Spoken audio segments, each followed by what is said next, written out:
Hold on. I said, are you ready?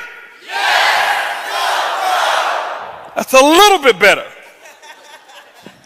Now, Eric called me up and he says, listen, Holton. He says, I've got the most dynamic distributors that desire to have their dreams come true in network marketing. This is the finest gathering of distributors out of anywhere in the world. That's what he told me. And I said, can I please come, even if you sneak me in, let me be the last speaker so that all the good ones have gone already, just in case those people have gone home already. They've got the good speakers. He says, I'll let you come and say a couple words to them. But I need you guys to convince me that my friend Eric was right. Because you just heard Donna says, how you do anything is how you do what? Everything. If you won't show up for you, let me ask you a question. Your son, your daughter, your distributor, or somebody else that you personally sponsor, I want you to imagine right now that they're getting recognized at the highest level in your organization, in your company. How would your response be? Hold on for a second. Hold on. This is a teaching moment here. I'm just telling you. Hold on for a second. The reason I'm saying that is this. Okay? Because some of you, I say, are you ready? Yeah, I'm ready. Okay? Now, we're going to do this one more again. Okay? Anybody understand what I mean by one more again? Yeah. Those of you who don't understand, I'll be, politically correct. We're going to do this once again, boys and girls. All right? Are you ready? Yeah. Awesome. That's what I'm talking about. Give yourselves a round of applause. Man, I am excited. I just have to give a big round of applause, guys. We have to give great appreciation for this venue, for all the hard work, the vision of putting it together, because there's not too many venues with the level of integrity that I'm witnessing here put together on a non-company specific basis, okay, than what Eric and Marina have put together. So let's give them a big round of applause, ladies and gentlemen. Huge round of applause. I'm actually honored to be here just to share a few words of wisdom with many of you. This is, this is actually my first time, actually second time. Well, for distributors, my first time ever going to speak somewhere, whereas it wasn't a group of distributors that I was a part of a company. And it's awesome just to see so many different people from different backgrounds. And I was telling a guy in the audience there in the back as I was walking out, I was here a little earlier, and I said, it's awesome to be somewhere where nobody knows you. I could just walk and talk or whatever it was. I sat next to a lady. She had no idea who I was. Sat next to this guy, and he was just it was just awesome.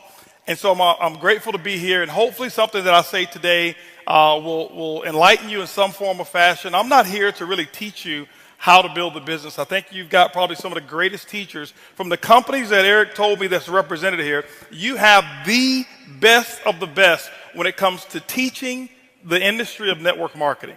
You've got the best of the best. And I'm not one who believes in plugging into the guest speaker. You plug into your plugged in upline.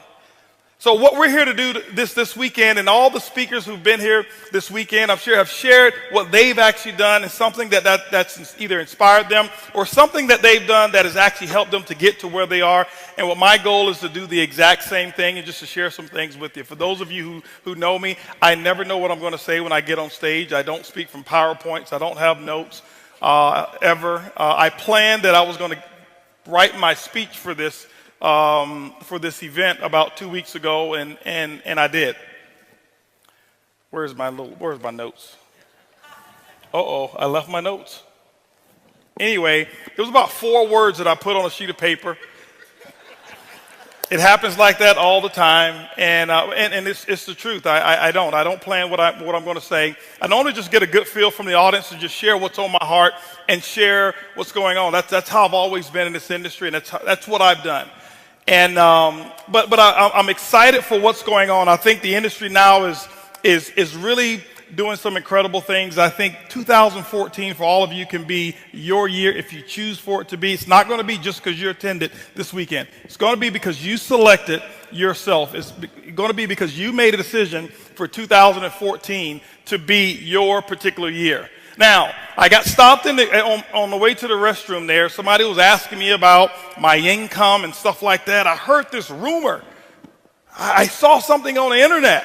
And he says, well, you know, they can't put it on the internet if it's not true. How many of y'all saw that commercial? Okay. But anyway, rumors get spread all the time. Sometimes they're good rumors. Sometimes they're bad rumors. How many of you have been the recipient of some rumors? How many of you have actually been the deliverer of rumors? Okay. So everybody who's not raising your hand, you're telling me that you're a liar too, right? We all spread rumors in this industry. I'll tell you one rumor that kind of, it was a rumor. It kind of worked in my favor, but it was a rumor. I'll never forget. This was back in maybe 2003.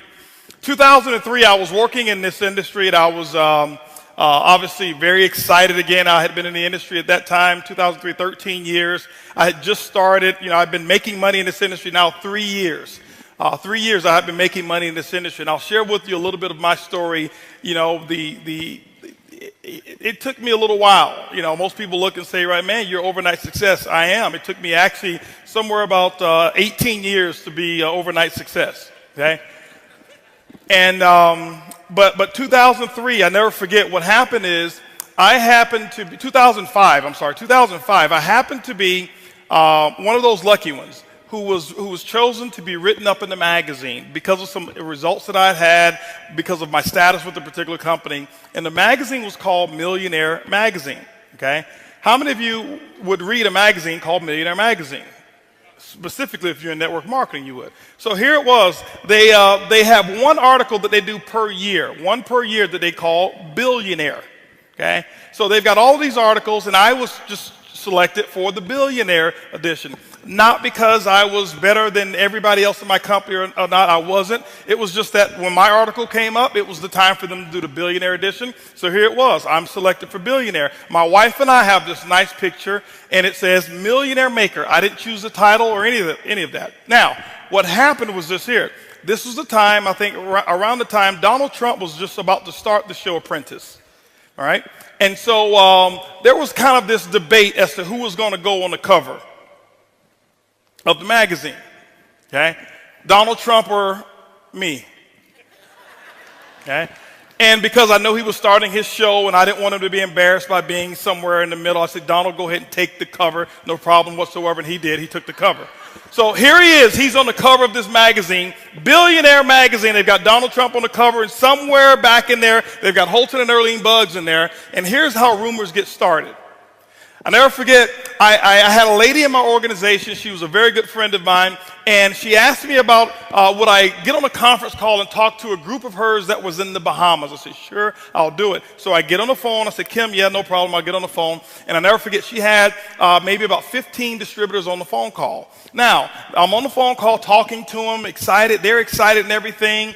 And then they asked me one question. They said, well, Mr. Buggs, would you be willing to come to the Bahamas to do a presentation? I said, let me think about it. Yes, I'll come. It's the Bahamas, all right? So as I think about it, and then I ask them, how many people will you guys put together in a room if I choose to come? They say, well, we're going to put together 200 people. Now, how many of you have ever been lied to? You're going to do a meeting. They tell you that they know the president, they know the Secretary of State, they know everybody, right? And when you get there, it's different. So I'm expecting 50. They said 200. My expectations are 50. I'm managing my expectations. So, but what had happened was this magazine came out. So Kim, this is what she did. I'll never forget, she took a copy of this magazine cover, color copy of the front of the magazine. And then she took my one-page article and she made another copy of it. She put them together, went to wherever, Kinko's, FedEx, whatever it's called now, and she made one little flyer. All right, so you didn't know who was the cover. You flip it over, I'm on the cover. Right? It's only 2 pages anyway. So this is what she did. She took that and she sent that along with a DVD of some presentation I had never seen By the way, don't do that. Check with your upline before you ever send something that they've never seen. But she sent the DVD that I had never seen, along with this one little flyer over to the Bahamas. Here it is. I get to the Bahamas. This is how rumors get started and how they'll mess your entire organization up. All right? So I go over to the Bahamas. I'm all excited. Why? Because I'm ready to get through this presentation, to go to the sandy beaches and do all of this kind of stuff and chill with my pineapple drink and all of this stuff. And so I'm at the top of the hotel, and it's about time for me to come on down. I come on down. And I come down, I'm all dressed up, and I've got my, I'm ready. I'm ready to take on these 20, 25 people that's showing up, all right? Because I'd already kind of, 50 I was expecting. I'm like, it's the Bahamas. I don't know. I haven't talked to these people. They may have 25, 20, but it doesn't matter. I'm going to give my best presentation ever, and then I'm going to the beach. So here it is. I come downstairs, or coming down the escalator. And as I get to the bottom or the top of the escalator, I'm looking down, and it's this huge crowd of people in this one particular ballroom. They had multiple rooms, and I knew my room was on the other side. So I go down, and I see all of these people, a sea of people at the base of the escalator. And I'm like, okay, what's going on here? What's going on? Why are all these? I'm thinking, I need to go and see whoever's speaking here if they can get a crowd like this. I need to see them, right? And so I go down and I walk down, and I'm going through the crowd, and people are pushing and shoving and pushing and shoving. And I heard they closed the doors. It says, hold on, we can't let any more people in. And I'm like, man, I want to get in and see who's in, right? And so what happened is I see this late, and there's all this commotion, people going back and forth, they're shouting and screaming and all this stuff. And see, Bahamas is one of those countries that when I go, I blend in. So nobody really knew who I was, if you know what I'm talking about. All right? All right? So what happens, I get down and I'm like, what's going on here? I'm going to my room. I'm trying to get to my room. What's going on? What's going on? What's going on? And this lady, she looked at me. She said, you haven't heard. I'm like, no, I haven't heard. I'm thinking, I don't know what's going on. I'm wondering what's happening, She said, you haven't heard, sir? I'm like, no, I haven't heard. What do you mean? What's going on? She reached into her purse. And I got a little shaky when she reached into her purse, right? She reached into her purse, and she grabs the flyer, and she says, look, the first black billionaire from Houston, Texas has come to the Bahamas to do a meeting. And I'm like, hold on for a second. See, the rumor got out that I was a billionaire in the Bahamas. 1,700 people showed up because of a rumor. See, it has nothing to do with whether it's a rumor or not. They were fired up. They were excited. Okay? That's why I had you do it over again. Because how you do anything is how you do everything. And I never forget, ladies and gentlemen, I went into that room, and 1,700 people, they turned away 800 plus people. Very first meeting that I had ever done in the Bahamas. Okay? And this was back in, like I said, 2005. But rumors start all the time. Rumors spread all the time. And I'll never forget, leaving there, and I was all excited, and I was hoping that it would happen again everywhere else that I went. But I couldn't start the rumor as good as they started the rumor. But anyway, I want to talk to you about if there's anything that I would call what I'm going to talk to you about today is, I guess I would call it the domino effect. I'm going to talk to you about the domino effect. Because people always ask me, things about how do I get to how did I make what I make, or how did I become successful in this industry of networking? And I used to get these questions all the time, and I'll share with you one little caveat here. Before I joined my current company, I've been with my current company 5 years. I've been doing this industry for 23 years, started when I was 3. And, but before I joined, I used to have people ask me all the time because I had some success. I'd actually become a $1 million earner before in network marketing. And people would ask me, what would you do if you had a chance to do it all over again? And my answer was, this is what my answer was. It wasn't can, it was my answer. It was for me. It wasn't for anybody else. I never tried to impress anybody else. My answer was, I would believe much bigger, much sooner. Ladies and gentlemen, what I have found is this: 23 years of doing this industry, and I don't know it all. I can't tell you I'm the sharpest in this industry. I am not one of the sharpest. I don't know as much of the stuff as some of the people who've spoken here, but I do know a few things. And I'm going to talk about just those few things that I do know, a few things that I have mastered. I am not the best at it, but I'm telling you, I am excellent when it comes to a couple of few things that I'm going to talk to you about.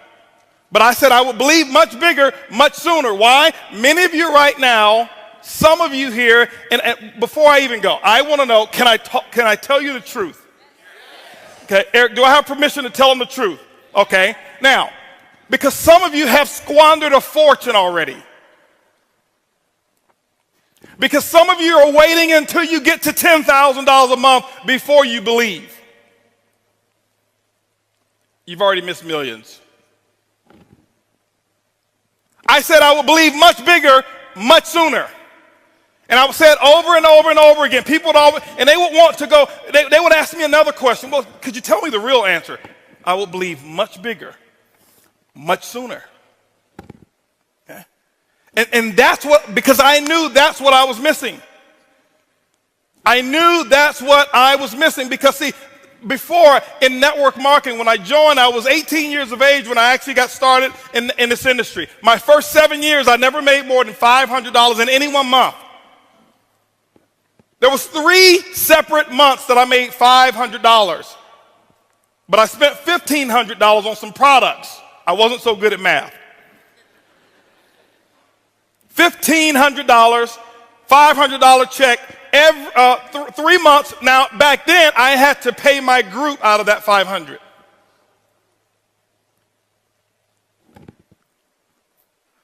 I had a group in 7 years that never totaled 50 people. I'm not talking all 50 in at one time. I'm talking, I averaged about 7 new people joining my company, my organization, per year for the first 7 years.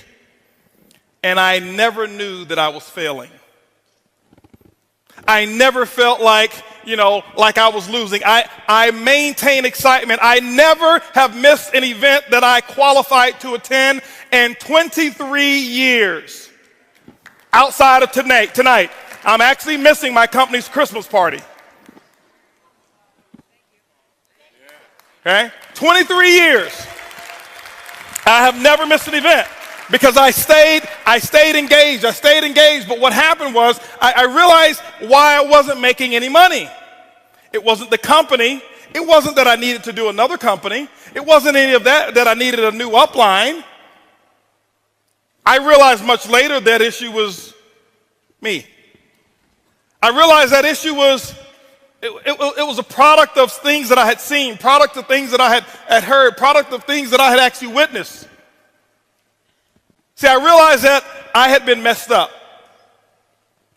I realized that I had been sold a bill of goods, and somebody had actually messed with this head of mine, and it caused me to fail.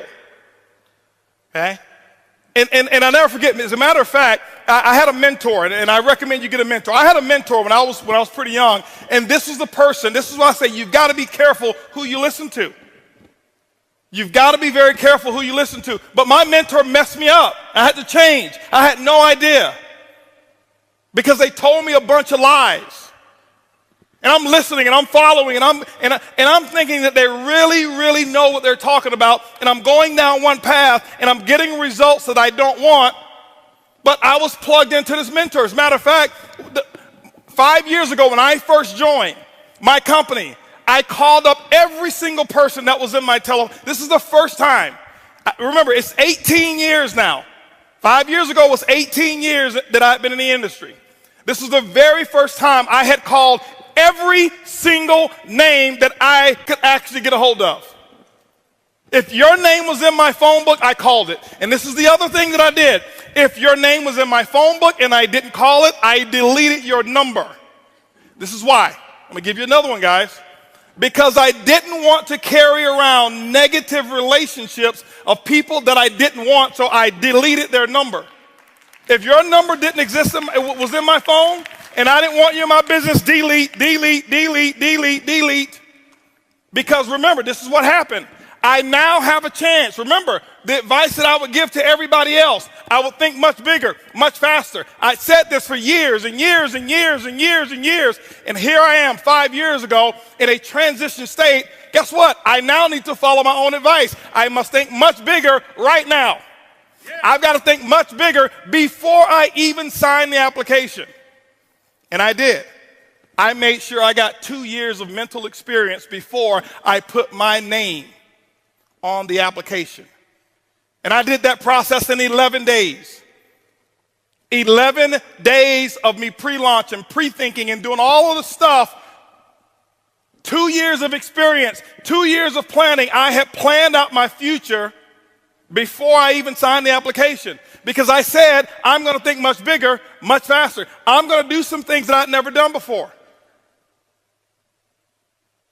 And I called every single person, and the first person that I called was my mentor. I didn't even know that it was that person. I'm just making phone calls. I'm excited. I'm fired up. I'm making phone calls. I'm calling every single person that I know. And I never forget, this is how that phone call went. And my dream, your dream sometimes can almost get snatched away from you if you're not careful. Pick up the phone, didn't know it was my mentor on the other end. And this is what I'm saying here. I'm saying, and I'm, hello, blah, blah, blah, this is Holton, and I'm asking them a little qualifying question. And the first thing that they came back with, is this Holton? With that type of tone. Is this Holton? Yeah, this is Holton. Are you calling me about another one of those things?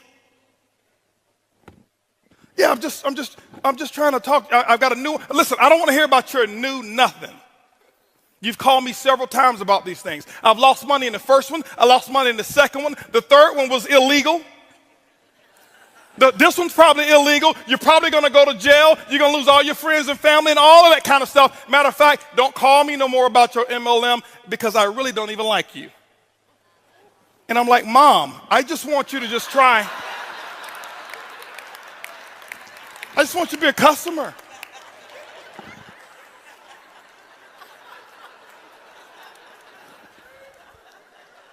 My mom and I, we have a unique relationship, right? So,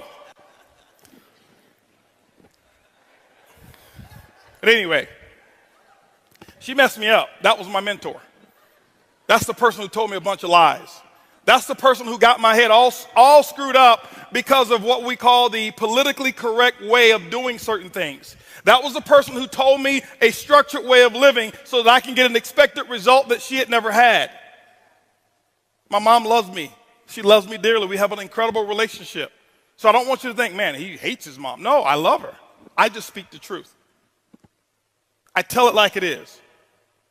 But my mom, she prepared me for failure. My mom never made more than $1,300 a month in her entire life. How she's going to teach me how to be a millionaire? But I was listening to her. As a matter of fact, she messed me up pretty big time. How many of you in here are messed up right now? Raise your hands if you're messed up. If you didn't raise your hands, then lets me further know how messed up you are, because you don't even know you're messed up. You think you're the deal, right? No, I'm not messed up. No. My mom's got a college degree, all right? But this is what happened. Let me give you an example here real quick, all right? I'm going to share something with you, okay? And I'm going to share with you why I ended up 7 years, never more than $500 a month. And then I'll share with you how over the last 5 years I've had the results that you heard Curtis just talk about. Now, I am not as good as my results are. I am not that guy. Okay. Some of you may think I am. You may, oh, this guy, he was born with MLM. No. I can't tell you every little secret. I can't tell you every little training topic. I can't tell you every company. I'm really, if you ask people who talk, I'm not a network marketer. I'm not embarrassed. I love our industry. That's why I'm here. I'm a businessman. I happen to use network marketing as a platform to create wealth. I'm a businessman first. Network marketers, you know what they do? They look for other network marketers. They look for other people who've got network marketers to build their group because they don't go out and do it themselves. I'm a businessman. I understand that this industry has the most incredible aspect of leverage to create wealth that I've ever seen before. So I am a business thing. I'm a businessman. Okay? But my mom, she set me up for failure. She used to tell me some things that, just to share with you. Some of you in here probably know my mom. Raise your hands if you know my mom. So only a few people here, 3 or 4 people know my mom. Some of you have been having some secret conversations with my mom because you're messed up too. She used to tell me the secrets to success. Now, I don't understand why she would just whisper these secrets to success. How many of you had your mom before they should just whisper things in your ear? Why would she whisper them? I'm like, Mom, who's going to find out? It's not like it's a test or anything, right? But she would tell me some things. As a matter of fact, I'm going to reveal some of the things my mom used to tell me when I was a little boy that she probably told you, and you've been messing around talking to my mom. I can prove it to you. As a matter of fact, I'm going to say some things, and I promise you, you will finish my sentences. Even if you try to hold back with all the restraint that you want to, you're going to finish them because it's so wrapped up in your subconscious mind. My mom got you. First lie she ever told me, son, listen, if you ever want to be successful, go to school, get a good education so you can get a good job. How many of y'all know that's the biggest lie that's ever been told in America? I'm not here downing jobs. I'm just up on opportunity. Okay? So those of you who have a job, you should be very thankful that you at least have one, and specifically with the way the economy has been. But you never get rich on your job. You get rich when you build your business. She also told me, she says, Holton, listen, she says, watch out for those get rich quick. On your way to success, make sure you play it. Money can't buy.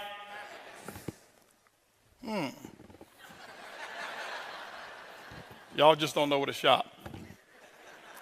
Good things come to those who? Money don't grow on. All rich people are going to. Eric, did you hear him? I didn't say that, okay? I don't want y'all thinking, Eric, Holton came up here telling everybody going to hell, all right?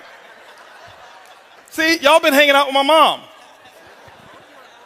If it sounds too good to be true, it probably is. See, y'all can repeat those things just like that, okay? It's in your subconscious mind. She messed me up with all of that thinking. So what happens is this. This is why it's been so difficult for some of us in here who have all the skill sets in the world to get to that pinnacle level of success, whatever it is that you call it. It's not necessarily $100,000 a month. It's not necessarily 10,000. Whatever you chose to use this industry for, whatever that peak level is for you, that is your pinnacle.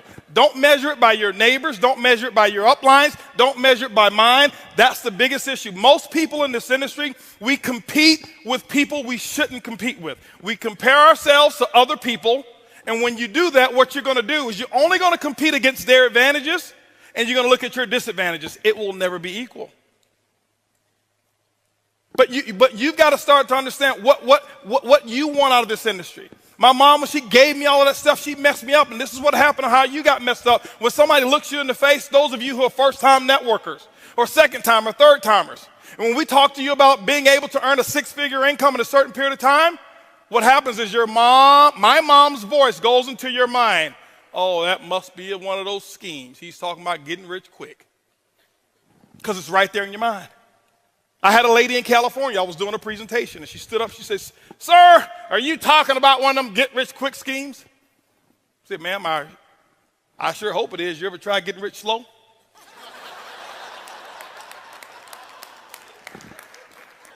But she messed me up, okay? Mom messed me up. The domino effect started with mom. Mom messed me up. She started telling me all of these things. She got my head all messed up. She's got my head prepared to work for somebody else. She's telling me how great of an employee I can be and how I need to study so I can be this wonderful employee because she had never, ever experienced the field of entrepreneurial, experience being an entrepreneur. She had never experienced that before. And so here it is. She's giving me the best that she's got, but she messed me up. And so here I was. I'm in a company that now depends on how I think. And I'm using $1,300 a month thinking because that's what my mom made. Okay? That's what she made. She used to always tell me, son, make sure you go get your education. That's something they can never take from you. Like, Mom, who want to take it? And why? Why? When I look back on the stuff that she used to say, I'm like, you don't want to get a house that big because there might be somebody else in there living with you and you don't even know it.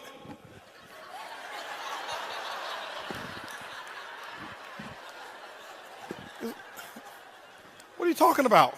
Back then it was, you're right, Mom, you're right. Why? She had influence. So ladies and gentlemen, the domino effect started with the people that have an influence in your life. It may be your mom, it may be your dad, it may be your sister, your brother, it may be your pastor, it may be your coworker, it may be your best friend, it may be your husband, it may be your wife. I don't know who it is, but it starts with someone. You've got to be able to take inventory and recognize and identify who am I patterning my thinking after? I was patterning my thinking after my mom. I was patterning my thinking after a few of my professors. When I got to school, I was the first person in my family to go to college. And I'll never forget, I used to take some engineering classes. And when I was in engineering classes, my professors, because I started network marketing, and I had already sold that, I'd already professed, I am not going to be an engineer. I was just getting through that stuff because I knew I was going to be an entrepreneur. Once I went to that meeting, and I saw all of those people in there dressed up, and they talking about, I'm a retired pharmacist and retired this and retired that, and I'm like, nobody's ever told me about this. I'm going to do this. And so my professor, he used to always joke and laugh about me being an entrepreneur all the time. Okay? So my professor had a little influence on me because he was having me question whether or not I should go down this path or whether I should be the world's greatest engineer. But ladies and gentlemen, this is the thing here. I want you to understand something. See, the things that you're thinking, it comes from those people that you've been associating with. I had to learn the art of disassociation or limited association.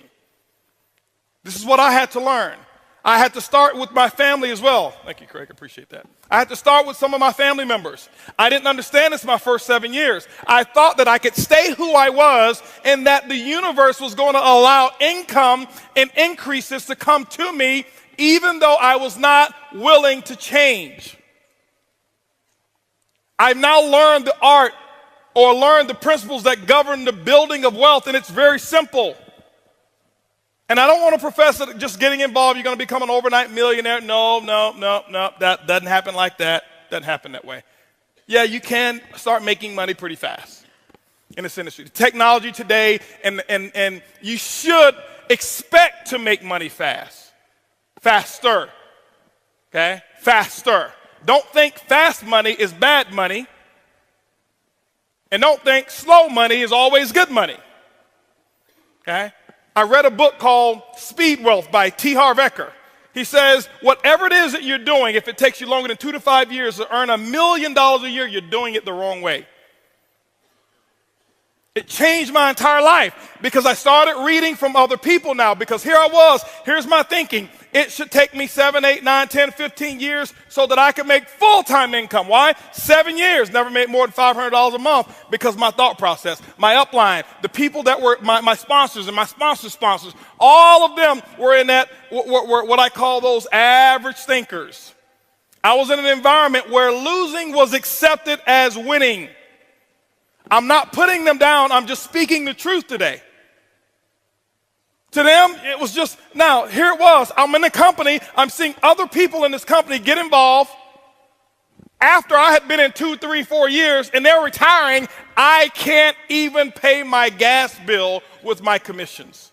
Something's wrong with that picture. It wasn't them. It wasn't the company. It was me. Thinking. How did I think?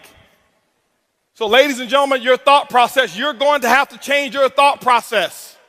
You're going to have to alter the way that you think. My goal today in the next few minutes here is just to give you what I call a conscious interrupt. How many of you have ever heard, an object in motion will continue in that same motion unless interrupted by an outside force or object, right? I learned a few things in college, right? Same thing. An object in motion, well, a thought in motion, because a thought is nothing but energy. If you've read The Law of Success, you start reading and hearing, understanding what a thought really is. Napoleon Hill breaks it down. It talks about its ether, and it just continues. Well, a thought in motion will continue in that same motion unless interrupted by an outside force or object. One of the first people that I got introduced to that really changed my way of thinking, that I realized, wow, this is a much bigger industry. Wow, there's a lot of stuff that I thought that I knew that I really don't even know. is one of my best friends in the world and my best friend in network marketing, and that's Lisa Grossman. I'm telling you, this lady here, she changed. She probably doesn't remember. I remember we got on the telephone one that she had no idea who I was at the time, and I've got a group of my people on the phone, and I'm listening to her, and she's talking, and I'm like, this lady knows what she's talking about. And I had no idea, but I knew she knew. Okay? I knew that she knew. This is one of the people I trust. This is the only person in network marketing I trust with my bank account. She's never, ever, ever talked about money with me. Ever. She makes a lot. We've never had a discussion about it. It's always about other people. Always about helping the little person. Back then, you know who I would want to help? Me. Me. I need to make me some money. I am the little people.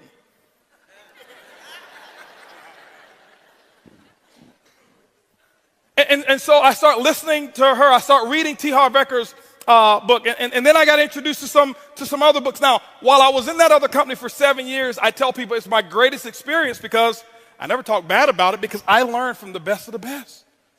I learned culture. I learned I learned how to have people where you can't cut them out with a chainsaw. And I was around it for 7 years. Other people look at it and say it's a bad experience. I never made any money. That's where I made my millions. I just collected them over here. Okay? That's what I did. And so I start to change the way that I think, my thought process. I start to change the way that I think. Why? Because if you start to alter the way that you think, you will start changing the things that you say. I practice disassociation or limited access. I had my family, and I told them, I said, listen, I'm sorry, Mom, but I got to put a 5-minute limit time on our conversation, because I knew where it was going to go. I love you, but I cannot talk to you for longer than 5 minutes. Okay?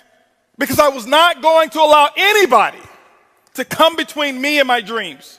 Not my mom, not my dad, nobody. Nobody. Because I read the dream came from God. So if that's the case, I don't think there's anybody he wanted me to let come between them and what he gave me. I didn't come up with the dream. It was given to me. Same thing as yours. By whoever it is that you believe. It came from somewhere else, a higher calling, whatever it may be. So I wasn't going to let anybody interfere with that. Limited association. I had some of my friends. You know what I had to do? I had to back off a little bit. I had to back off. If your friends right now are telling you, specifically those of you who are new in this industry, and I've got information for all levels in here. For those of you who are brand new, first opportunity. For those of you who've been in 10 years and still haven't made enough to pay your car note. And for those of you in here who are 6-figure earners want to get to 7. And for those of you who are 7 and want to get to 8 figures. I've got information for all of you.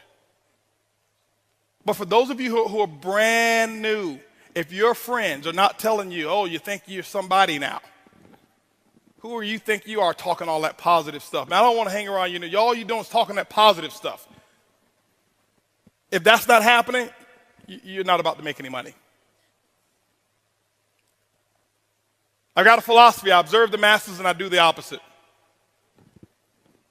Why? Because everybody doing something, that means that that's an average action.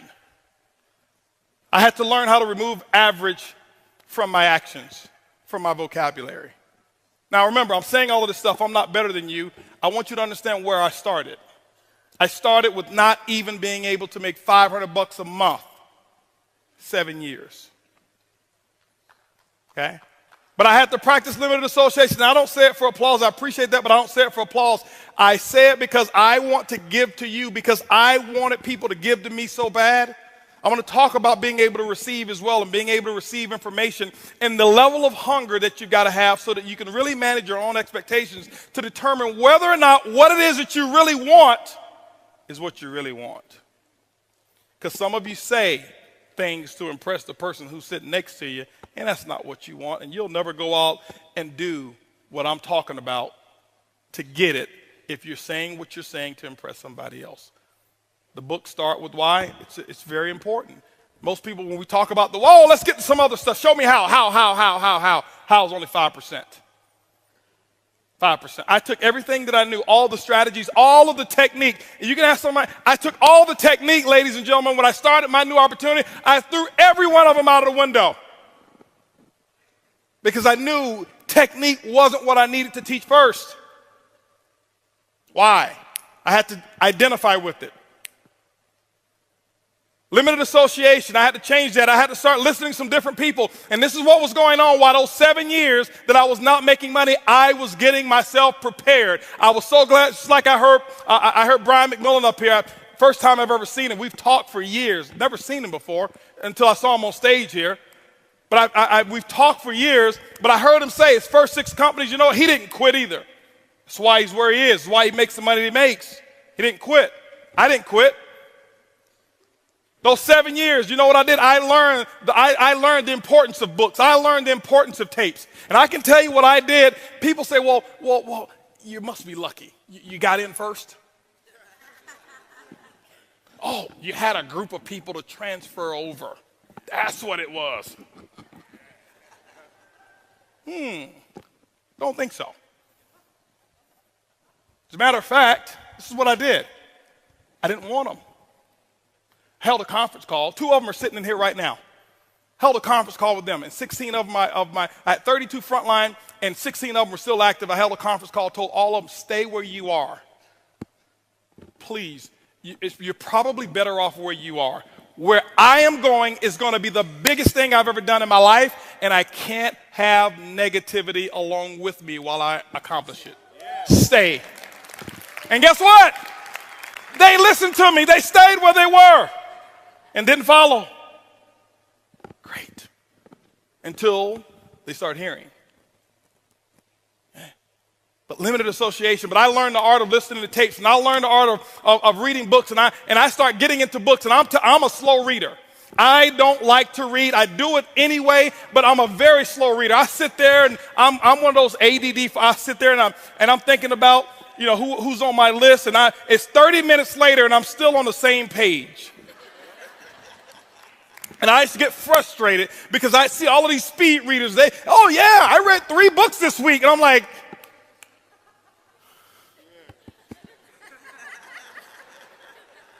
can I get 3 chapters this week?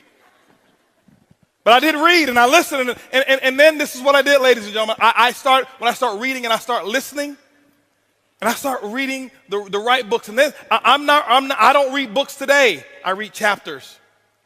I'm not telling you to do what I do. I just do what works for me. Everybody don't learn the same. I get a book. I find out what's pertinent to me, what's attractive to me about that particular book, and I master that chapter. I don't read it. I master it. I have not read a lot of books, so I'm not going to stand up here, I've read 3,000 books. Well, give me the name and the title of the last one you read. Tell me what was on chapter 2, 3, 4, and 5. You don't even remember. But you want to be impressive about, I've read that book, I've read this book. You want to be an MLM professor. Professors don't make money. Artists make money. You've got to become an artist in this industry. Now, I'm not telling you don't read. I'm just telling you what works for me. I never forget, I got the book, Think and Grow Rich. Here it was, because I used to be the shortcut guy. I want to take the shortcut. I'm going to take the shortcut. Why? That's what I had done all my life. I took shortcuts. I was a kid that didn't need to study in school. I could just listen, pay attention. I got it, take the test, but after the test was taken, I had forgotten everything that I had learned. I was a test taker. I did just enough to excel. Just enough. And how you do anything is how you do everything. And it caught up with me. 7 years, I never made any money. I had to pay my price. You're going to have to pay yours. I don't know what your price is going to be. But you got to figure it out and pay it. And you got to pay 10/10 of the price. Not 9/10. If your system says, hey, you should be doing X, Y, Z, well, I don't like doing that. On the application, it never said, do you like this? The qualifications for top ranks in your company doesn't say, do this if you like it. No, it says, do it. That's what I had to do. And I had to start listening, and this is what I did. I'm sharing with you guys right now where my secret comes from. I would listen to tapes. I can tell you right now, I believe that there was about a 2-year period of time in my life, I don't believe that there was anybody in the world in MLM who was listening to more tapes, information than I was. And I never listened to how-to tapes. I listened to story tapes. I listened to inspirational stories. And I know some of, oh, here he is with the rah-rah. I don't need the rah-rah. Give me the information. 23 years in this industry. With my results, I need the rah-rah. That's why I had you guys stand up again. Because I got to have the rah. I get energized. I went out and bought myself from Radio Shack what's called a pillow speaker. Why? Because my wife, she'd get mad. It got to the point my wife would say, why are you cheating on me with your little girlfriend over there? She was talking about my little iPod, my cassette tape. Because I'm walking around the house with the earphones on. I'm just walking around the house. Why? Because I got to change the way that I'm thinking. I got to get this stuff. I got 7 years of this garbage in my mind. 7 years of what my professor, my mom, my dad, everybody was saying, everybody around me who was broke. I was born in Ponce de Leon Projects, Tampa, Florida is where I was raised. That's what I had up in here. I had to get rid of it. And what I would do is I learned the subconscious mind never sleeps, so I'd take my pillow speaker from Radio Shack. They still sell them to this day. A little disc speaker like this, it's got about 50 holes in it, and you put it up under the pillow. And you know sound is nothing but air waves, air vibration. And that vibration would go through the pillow. My head would be on the pillow. I can hear it clear as a bell. Earlene couldn't hear a thing. And every day for 2 years, as soon as I hit the bed, my head hit the bed, I couldn't wait to go to sleep because I couldn't wait to learn. I was going out and I was getting that good feeling of what it took to be a champion. You gotta live how it feels to be a champion before you ever do it. You gotta practice it.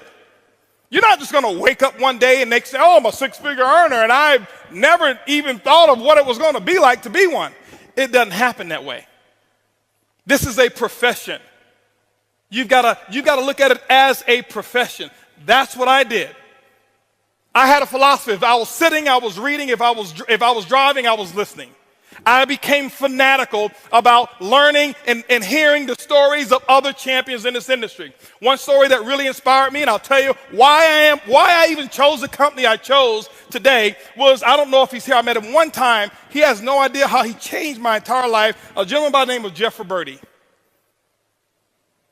And it wasn't something that he had actually really said to me. I'm listening to one of his tapes. That's how I knew who he was. And I happened to be at Siesta Key, Florida. I'm on the beach there, and I'm with the CEO of another company there at that time. And we're sitting there walking in front. I see this house, and I said, man, that's a pretty cool house.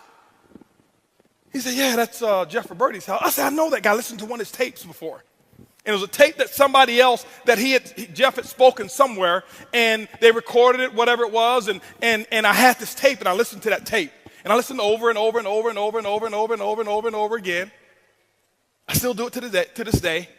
To this day, I still go on eBay right now, and I outbid anybody on tapes from a particular company from the year of 1977 and 1981. You won't outbid. I bid $1,000. Nobody even thinks about it anymore. Why? Oh, he bid $1,000. It's made me millions. You think I'm going to play around? Oh, let me just try to outbid him by $1. No. And I pay somebody to take it from tape, transfer it to CD so I can download it on my iPod. Why? Because I know where I get it from. But he said something, and the guy this is what he told me. It changed my life.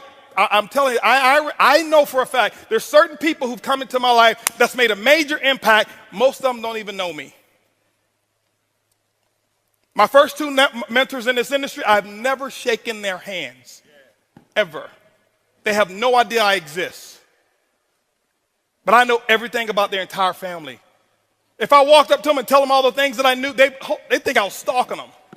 I have never got close enough to shake their hand. Never, ever, ever. But I was talking, and I said, he told me this is Jeff's house right here. I said, yeah, I know this guy. I heard about this guy. Yeah, listen. I said, how many people does he have in his group? Now, here's another thing. Here's probably a rumor that worked for me. I don't care if he was even lying. This is what the guy said. I said, how many people does he have in his group? Because I'm thinking, that's what my thinking was at that time. You got to have enough people in your group. He says, well, Jeff doesn't even know how many people he's got in his group. But he's got about 300,000 to 500,000 customers on auto ship, and that's why he makes $300,000 to $400,000 a month. Hello, that's all I need to hear. All I needed to hear. 300,000 to 400,000 customers on auto ship. See, because I had never in the last 10 or 15, 20 years heard or been exposed to anybody talking about recruiting from the company that he was a part of. And he's making that. Oh, okay. See, that was one of those moments where I said, just impact. A thought in motion continues in the same motion unless interrupted by an outside force and object. My thought process now had been deterred.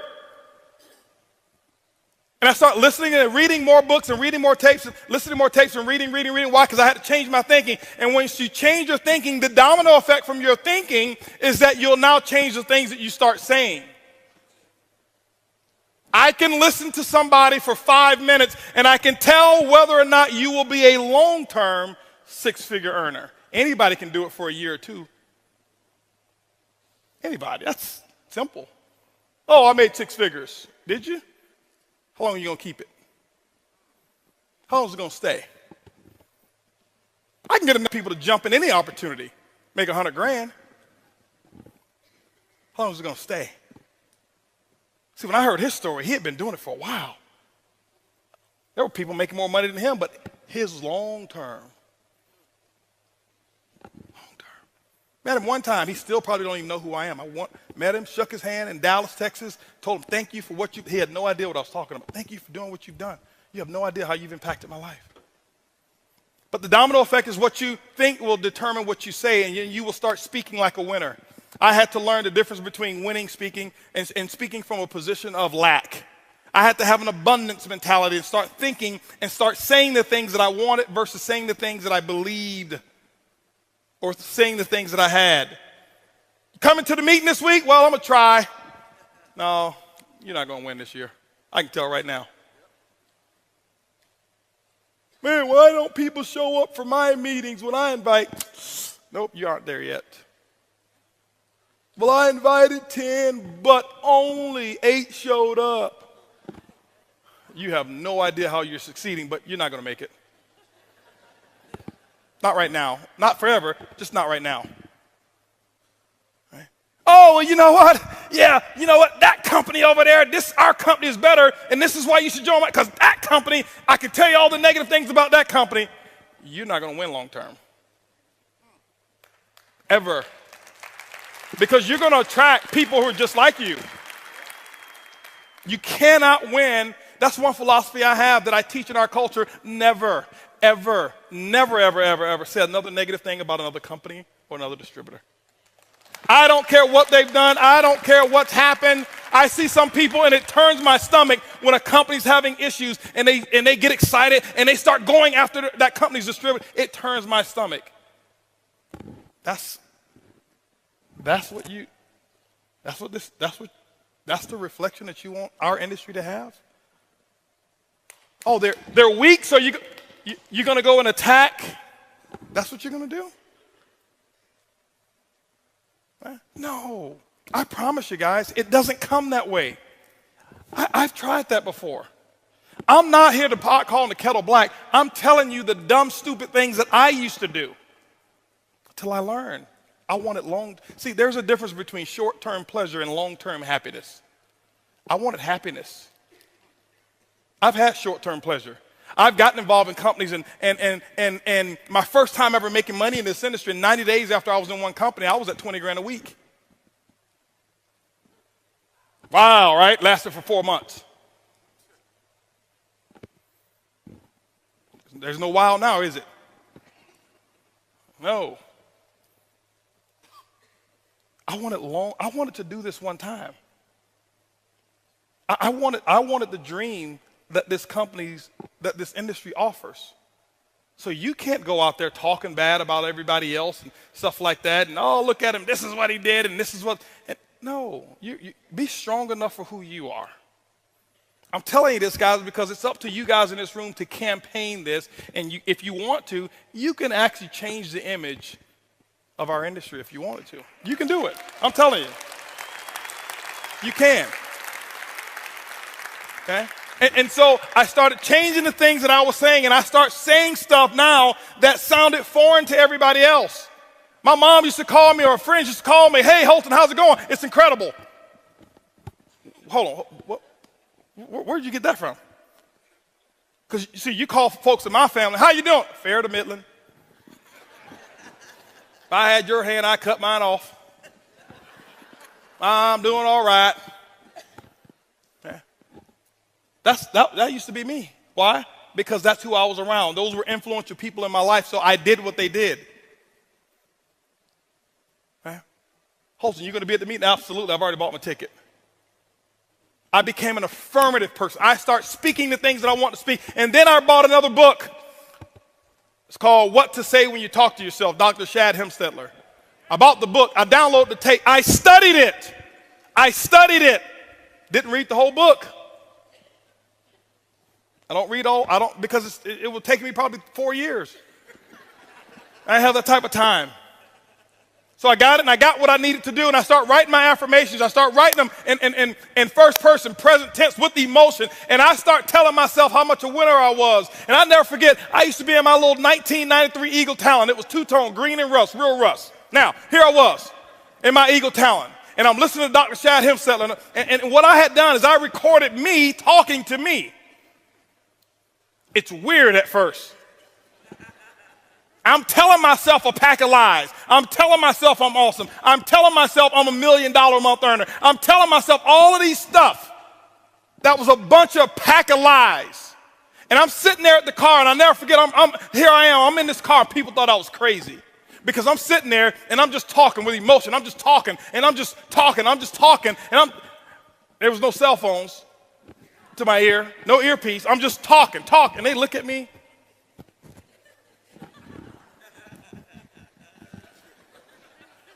But I didn't care. I was working on me. I was going to do it. I observed the masses and did the opposite. Everybody else, when they were at the red light, they're jamming their favorite radio station or their favorite CD. And they're making sure that they create another source of wealth for whoever it is that they're listening to. They're contributing to them. I said, no. I'm going to contribute to mine. I know I'm going to look crazy. I know I'm going to look stupid to some people. But I want to be rich. I didn't know what rich meant back then, but I was just going to be it. That's what I was doing. And I would say it over again, because what happens is, just remember, guys, the domino effect. Whoever it is that you associate with will determine what you think. Whatever it is that you think will determine what you start to say. And I start speaking like a winner. And I start putting affirmations together. And you know what? Right now, Mike, I've sponsored maybe 212 people. The last 100, probably 130 of them called me. You said, oh, I know why, because you're so successful. No, this is before I started making this money. This has been happening my last 8 years. They've been calling me. You know why? I said that they would. My affirmation was, sharp, ambitious people are always calling me to personally sponsor them into my network marketing business. I would say it over 3,000 to 4,000 times a day. Most of you won't do that. Most of you will get tired. Most of you will stop believing the lie. It was a bunch of lies I told myself because they weren't true. But how many of you know people who lie so much that they start believing them? Right? If it works for them, make it work for you. They lie about stuff that's senseless. I lied about stuff that was going to take me into the direction that I wanted to go. Why? The subconscious mind doesn't know the difference between the truth and a lie. I just did it. But I start reading enough books. But you know how I found out about it? Because I listened to enough tapes in my sleep that they were telling me, and I would listen to all those speakers say what they would say and how they would say it. When they come back from a no show, things that they would say. When they come back from a me show, y'all know what a me show is, right? When your distributor doesn't even show up, right? No show is when your distributor's there and no guests. Me show is when you are the only one who shows up, right? I drove those miles, and I never forget, guys, I go to meetings like this, and here I was driving 23 hours, 18 of us in a 12-passenger minivan. And all 18 of us stayed in the same hotel room, but because there was no such thing as buying an airline ticket when you're making $40 to $75 a month. No. And I sleep outside so I can be in the front row. See, you guys right here, this is where I want to be. I didn't want to be cool. I didn't want to be in the back so I can talk to any. Let me share something with you. When I was at events like this, still to this day, I'm going to lose a friendship with you if you try to talk to me. Because these people here make what you want to make, and you'll let somebody else who's got your same income, live in your same neighborhood, talk you out of living in their neighborhood. And you sit there and you, oh yeah, I know, I looked at here, he's got ring around the collar, I saw it. No, I was going to be in the front. I was going to be as close to the front as I could get. We had this little system that we'd have. The guys, we'd sleep outside. We'd take our little coolers. We'd have our little sleeping bags. We'd sleep out front. Why? If you do it for a Def Leppard concert or a Jay-Z concert, why won't you do it for your freedom? Why wouldn't you do it to live like nobody else that you know can live? You go to concerts, you go to sporting arenas, and I can tell you right now, those of you who love hockey, your hockey team wins the whatever it is called, is it the Grey Cup? Whatever cup it is. You stand up, you paint your face, you go out there and when it's snowing and you take your shirt off and put S's on your chest, you and your buddies, you do all of that stuff for somebody else, the 12 men that are on the field, or however many on the field, for them to make millions, and then you come in network marketing and you want to be a professional. I'm not going to shout too loud. Because he might just think I'm excited.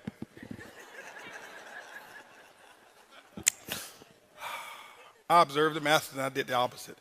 That used to be me. I cared so much about what other people said until I started looking at my bank account. And they didn't care about my bank account. But you got to start changing what you say. You got to start saying the things that you want. You got to start speaking it in advance. Ladies and gentlemen, those who know me, you ask Lisa, you ask Eric, I live in the future. I have trained myself so well. Right now, it's boring. This is boring. Today, not this event, the present is boring to me.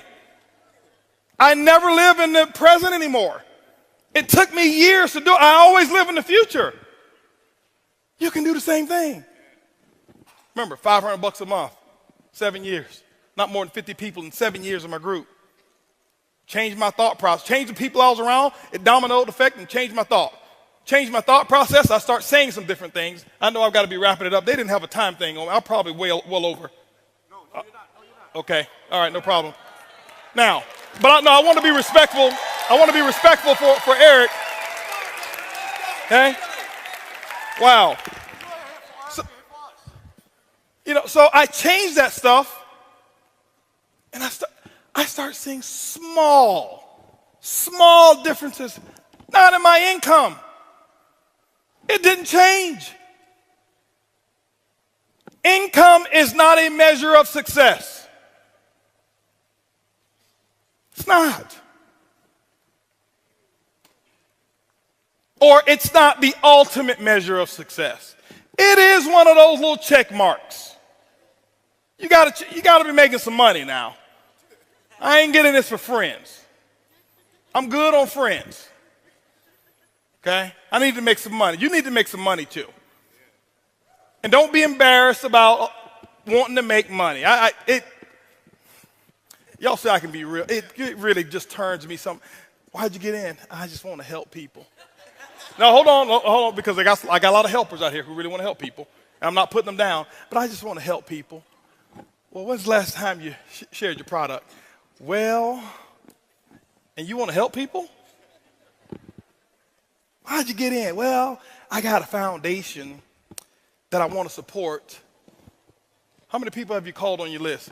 Well, most of them, I don't think that they will want to do this. You got a foundation you want to support? Yeah?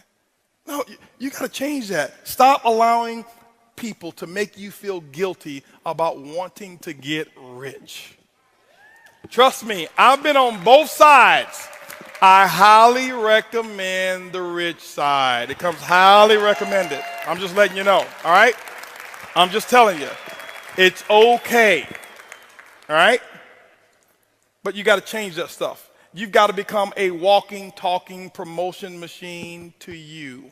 I was the Don King for Holton Buggs.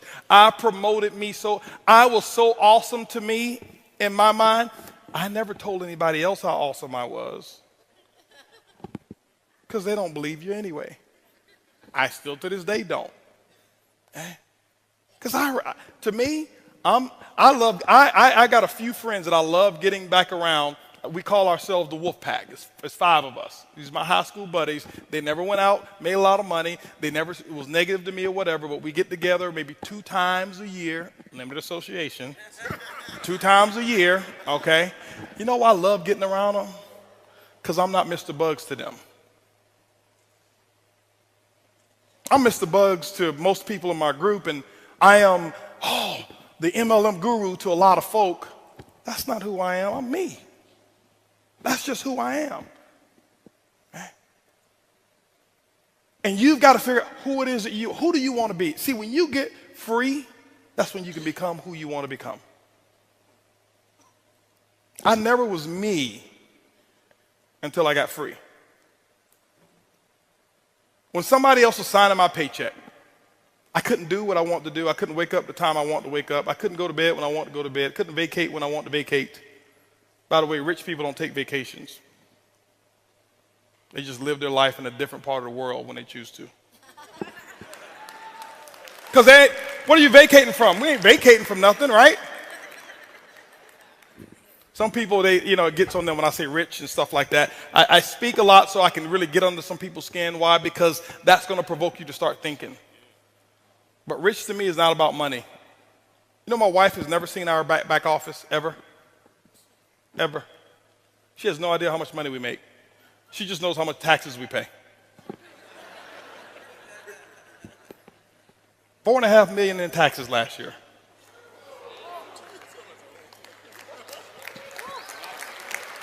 But hold on, guess what? I set a goal that I was going to one day pay $1 million a year in taxes. I spoke it. I was talking it. I was talking about it all the time. I sold myself on everything that I'm doing today because I started to learn how to speak, what to say to myself. I was the most important person that I was going to be talking to. 70% of the conversations that you've ever had in your life is between you and you. So guess what? If you're not getting your results, you talked yourself out of it. If I can talk myself out of it, I can talk myself into it. That's all I did. I don't have a fancy system, and I don't know much about the internet. And I think it's great, all the different methods, because people who've spoken up here, they've done it. I just don't know how to do it. I can barely check an email. My biggest secret? How many of y'all want to know what my biggest secret is? I'm going to tell you what my biggest secret is. What my secret system. You cannot out-friend me. See, nobody's writing that down because, but if I tell you 4 steps to recruiting, you write it all down. You can't out-friend me. I don't have a database of people. Never have. I've never had a listing of the people in my organization, ever. Don't need it. I never plan on calling them. But you see, these 2 people right here, nobody's ever been a friend to them like I have, ever. Ever. I have a saying in my business, you want to build a diamond ship, better build a friendship. You're not going to out-friend me. See, somebody else can get you on Facebook and do all of this stuff and get you to jump over, but they can't you can't out-friend. They can do that. Somebody else can do a better Facebook message or a better system and get you to, because that one looks better. But I'm going to make sure that, now, I'm not saying that everybody that I'm a friend to understands how to be a friend to me. But them being a friend to me has nothing to do with my responsibility of being a friend to them. See, I know that's not that hypey stuff that you expected. It's my secret sauce. It's not a skill set. It's not a technique. I don't use it as a technique. It's real. It's the real deal. I'm going to make sure that if it ever comes to a decision of who gave the most, it's always going to be me who gave the most. I'm always going to tell them the truth even if they don't like it. I'm always going to be there and just do what I know I should do regardless of what they've done to me. Got two guys right here talked about me like a dog when I joined my current company. There were two on my call who stayed. When I remember I told everybody stay, those two stayed. He ain't gonna do it. I can't believe it. Now, before I was a hero. Now that I've chosen something else, he ain't gonna do it. It's gonna crash. It's gonna burn. It's whatever it was. I knew all the things that they were saying. It had nothing to do with me.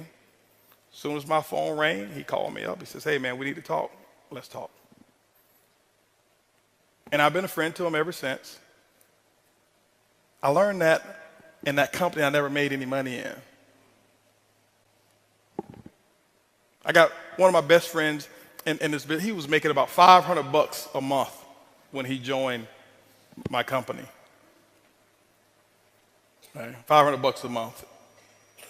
And he's doing pretty well now. Okay. I know for a fact, you can write him a check for $20 million. No, let's just say 100. Because he makes $20 million every 4 years. So let's say 100. He ain't gonna budge. I know it for a fact. You know what? I never wanted his CV. I never wanted his volume. I never wanted his people. I just wanted to be friends with him and his wife. Let me ask you a question. Do you even know the names of the kids of your front line?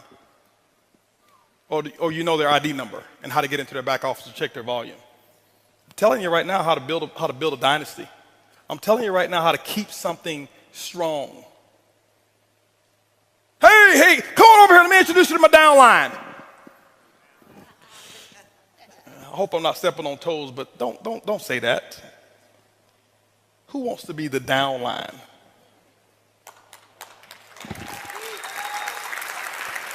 Now, I know you don't mean any harm. You just say it because that's part of the nomenclature of network marketing, but they're people. They got feelings. Hey, let me introduce you to part of my success team. How do you think he or she feels now? Different. I'm telling you, that's the difference. Learn to be a good listener. I talked about talking and saying and stuff like this, and I'm about to wrap it up. But learn to be a good listener as well. Now, when I say listener, I don't listen to garbage. You cannot, I'm very strong in my beliefs. People know you can't come, when you come, you got to come correct. Be a good listener. Most of you practice what you're going to say to a person, and that's why you don't even remember their names when you shake their hand, because you're thinking about your pitch. People don't want to be pitched. They're tired of being pitched. People want authenticity. They want somebody who's real. They want to know when the chips really get down that you're going to be there. That's what they really want. That's what they really want. I get networkers, hey, listen, what kind of deal are you going to give me? Ain't nobody going to be a friend to you like I've ever been. Like, hold on for a second. I'm not talking about that kind of stuff, Holton. Well, that's the deal, right? That's the deal you want? Well, I mean, what other deal you want?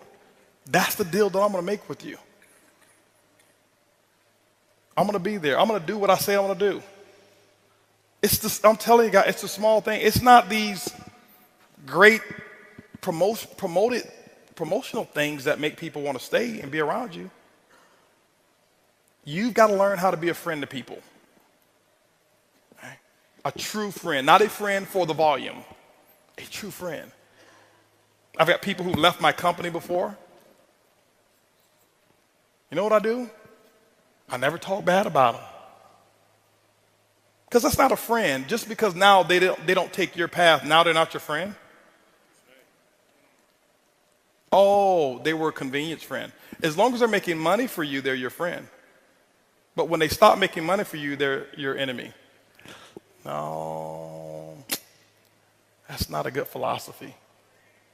My philosophy is this: just because you don't take my road don't mean that you got lost. I always tell them, hey, listen, keep me up to date on your success. Hopefully you do extremely well.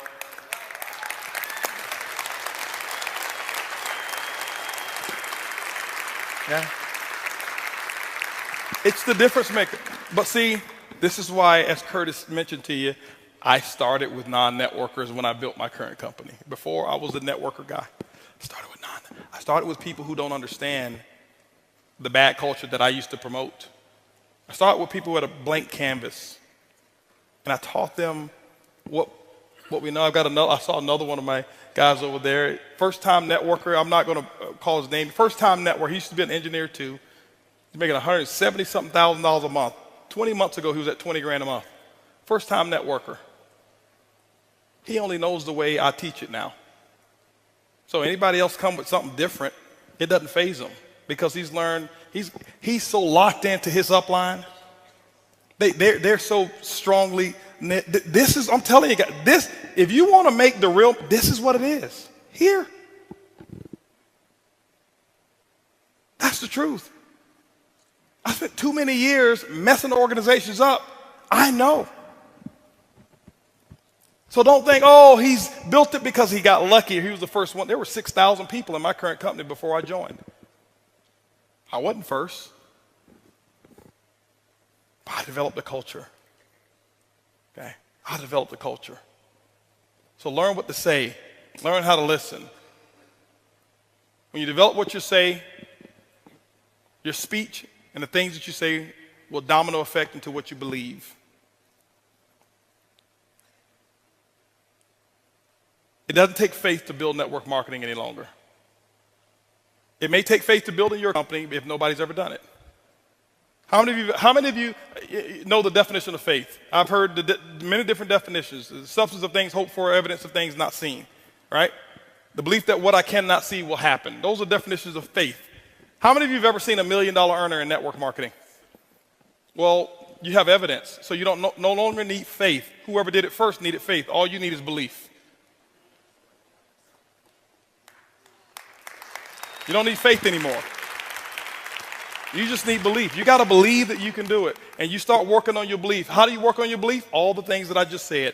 The people you're around will determine the things that you think. The things that you think will determine the things that you say. The things that you say will determine what it is that you believe. See, I lied to myself so much about how much money I was going to make that I actually ended up believing it. I told Eric before, I said, listen, I don't need $1 million a month to live. I don't need that. In terms, well, put it this way, I need it. I don't need $1 million a month for my necessities. It's a whole different training when I talk about needs versus necessities, completely different. But I spoke it. I did it as a challenge. I was 35 years of age, and I said by the time I turned 40, on my 40th birthday, I will make $1 million a month. I will do it. Why? Because it needs to be done. I was listening to another tape by another gentleman who started talking about how to make quantum leaps in your network marketing business. I listened to it probably about 4,000 times again. Over and over and over and over and over and over and over again. Over and over. I listened to it over and over. And he started talking about all of this stuff. And he says, you know what, if you do this, not only will you can be a six-figure monthly earner, you can be a six-figure weekly earner. And when he said that, I almost cried. I was like, weekly? Who can make 6 figures a week in this industry? But I start saying it. I listen to what he started talking, and I start saying it. I start saying it. I start saying it. I was saying it, and at the time, my income at one company at that time was between $70,000 to $82,000 a month. Stuff happened in that company, and now that company had some challenges, went out of business, and here I am. I'm at another company. My income now is all the way up to $2,000 a month. Me, the Holton Buggs, $2,000 a month. Yep, this is after I had already become $1 million earner. I'm at my lowest low income-wise. My team is hurting and my team is suffering. And I went into almost depression because it wasn't me. I had enough money put away. I wasn't worried. But my team, I'm watching foreclosure and repossession and it came to me, I got to make $1 million a month. Because I know if I do it, what the other people will be making when I do it. And I set the goal, and I put the goal down, and I start speaking it over and over and over and over and over and over and over and over. And I start thinking about it, saying it over and over and over and over again. I'm at $2,000 a month. I'm 35 years of age. I'm talking about $1 million a month? Quantum leap. At that time, I wasn't listening to that tape, but the tape was already in there, burnt in there. It's in there already. And I'm listening, and I'm listening, and I'm listening.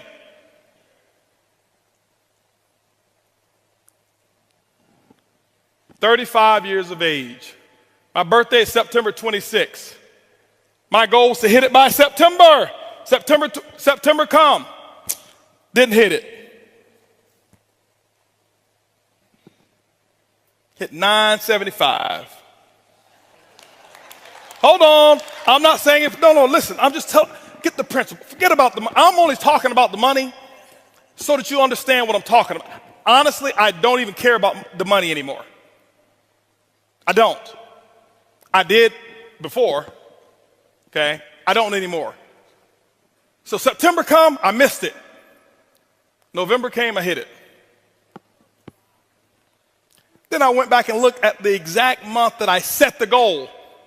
It was November in the first place. I hit it exactly when I said I was going to do it. Exactly when I said I was going to do it. I told Eric one of my other goals, because I set a goal 2010. This is what I set a goal for, and I'm wrapping this up here. This is what I set the goal. I said, listen, I never forget. I started 2011. I listened to somebody. I listened to Jay-Z do an interview. I forgot the guy. It's the Screen Editors Guild or something like that. When the guy sits up and it's nothing but black, and they got the actors out there. Is that what it is? Actor Studio. Did you see the Jay-Z portion? I saw Jay-Z up there, and when I look at anything, I look for the lesson. And I heard Jay-Z say one thing, that he wanted to make something, turn the ordinary into extraordinary. I didn't need to see no more. I watched it for an hour and a half. I didn't need to see no more. That became my theme. 2010 is when I saw it. 2011, I'm doing a conference call. I'm telling everybody, get prepared. We're going to make the ordinary extraordinary. We're going to make the unusual usual. We're going to make what's abnormal normal. We're going to think bigger than we ever have. Yeah, we've done great so far. We've done some good things, but we are going to go out there and make this happen. We're going to set the new level for what's normal. It needs to be that way. I never forget, $10,000 a month used to be the big deal in network marketing. Oh, I'm a 5-figure monthly earner. Then it became, I make $100,000 a year. That was the big deal. After $100,000 a year, it became, I'm a multiple 6-figure earner. The bar kept raising, multiple 6-figure earner. Then it became, I'm a $100,000 a month earner. Whoa, $100,000 a month? And this is what I've realized, ladies and gentlemen. I did my study, and I found out what happened and why it wasn't people making things happen. Typically what happens is this. In most companies, you'll find 1, 2, maybe 3 6-figure monthly earners. And it stops. Not because of the opportunity is bad. They stop growing. They stop thinking. They put a lid on the group. And the 6-figure earner became the big guy or the big lady. And it stops with 2 to maybe 3 of them. And I said, it's not going to happen over here. We're going to think extraordinary. And that was when I had my $1 million a month goal in as well, and all that kind of stuff. And ladies, and now I've created a culture whereas if you're making, we don't put anybody, you can make $20 a month, and we celebrate your success because you earned it. But I can tell you right now, you've got to create a culture in your team, in your company, where the ego doesn't get in the way. You got $40,000 a month earners in some companies that I've been part of. They walk, where's my chariot to bring me into the meeting?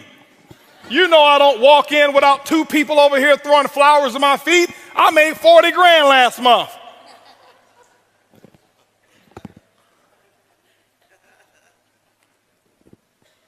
We've created a culture. We've got people who are in our company making $150,000 a month. We come to some VIP meetings. We don't have enough seats, and we got $150,000 a month earners standing on the wall. Nobody even know who they are because they're grateful.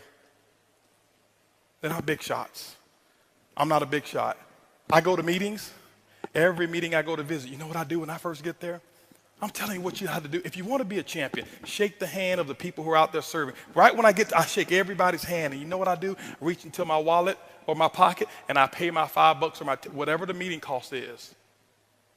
You pay? Of course. I'm a distributor. Why shouldn't I pay? Oh, I'm $100,000 a month. I walk in, I shouldn't have to pay. Why not? You've already set a bad example in your company. See, those 30 out of the 40 plus people making that money, the $100,000 a month, 35 of them have never made any money in their life. They don't know any other way. They don't feel entitled. They don't feel entitled. But you got to start believing it. Once you start believing, you got to put the actions in. You got to do the work. Whatever the work is, you got to put the work in. Put the work in. This is network marketing. It's not net sit marketing. It's not net play marketing. It's not net think about it marketing. It's not net one day I'll get to it marketing. It's net work marketing. And most people miss the W, the work part. Network marketing. I worked my butt off. I can tell you right now. Now, remember, it's not just work. You've got to be productive, not just active. You got to be productive. I'll tell you why I make what I make today. I'm gonna write this down. This is my schedule when I first started. Okay, my first day. It was because of what I did day one, not because of what I've done over the last 2 years. I set the example. See, everybody want to take notes now. You see, I've already said the most. You didn't write notes when I said they won't outfriend me. That's more important than what I'm going to put on the board right now. But see, anything that's skill related, we want to take notes. Anything that's really inspiration related, that really matters, we don't. Don't worry, my group's the same way. It's not just you. First day, this is what I did, ladies and gentlemen. Work. Why? I knew. Remember, I told you I got to believe much bigger, much faster. I only set 2 income goals or 3 income goals since I've been been in my company. Sorry to talk about that company. But anyway, set 3 income goals since I started. My first goal was my first week. My first week's goal was to make $70,000 my first week. Yes, $70,000 was my first week's income goal. I missed it, didn't make it. Make $25,830. But it didn't matter. That was my goal. My second goal, 18-month goal, $250,000 a month. Missed that one too. Hit 249. Why? Your business should be predictable. This is a business. I know my business. You got to know your company and your business. I know my business, and it's just as predictable as Exxon knows how much sales of oil they're going to do in the year 2015, and it hasn't come yet. But if you ask any of the executives, they can tell you with a small margin of error what the results are going to be, because there are certain things that cause a certain effect in the business. You've got to figure that out for your company, but it is predictable. You can't be out there, well, I'm just going to throw enough mud on the wall until it sticks. It doesn't work that way. Eric talked about the 90-day game plan. It's predictable. What are you going to get done in 90 days? This is what I did. Day one, I called that group of 32 people. This is what I told them. It was actually 32 people I've sponsored. I had 16 of them on the call. This is what I told them. I said, listen, my current company, I'm launching tomorrow. If those of you who want to know what I'm doing, be on my conference call tomorrow. They were on my conference call at 10 a.m. 10 a.m., I had 16 people on the call. I explained to them, I said, listen, don't ever ask me anything about our previous company anymore. You've got 24 hours to ask me about that company. I will know that word is no longer in my vocabulary. I never said anything good or bad about the company. I have never left the company and talked bad about them, ever. Didn't matter what took place, okay? Now, and so what happened is this here. I said, guys, listen, you guys are, right now, we're going to do my first, what I call First Movers Advantage conference call. I'm sideways. This way? This better? Okay, here we go. I said I'm going to do my first Movers Advantage conference call. It's going to start at 12 o'clock. Here I am at 10 a.m. This is what I did. You don't have to copy this. This is what I did. Okay, don't write this stuff down. This don't matter. Whatever your method of exposures are, that's what you do. Get with your upline. Get the mentality that I had. Not this, the mentality. So 12 o'clock comes. This is what I did here. I said, guys, listen, out of these 16 people, I said, I suggest you have 10 people on the conference call. They said, well, okay, 12 o'clock when? Next Tuesday? I said, no. Today. Today? 10 people? We only have an hour and a half. I say, exactly. You guys are already in. I got to start making phone calls. Goodbye. How many of you have talked to your prospects about doing a meeting or a call? Well, I've got to give them 36 hours to get the baby. You're not going to win big. Not if you want to launch something.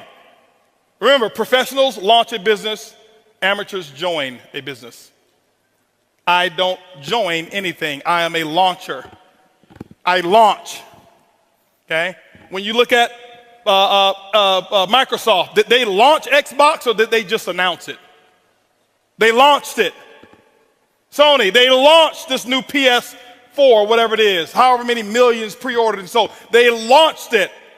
I'm a businessman. You are a business person. You should launch it. This is what happened. 125 people showed up on that conference call.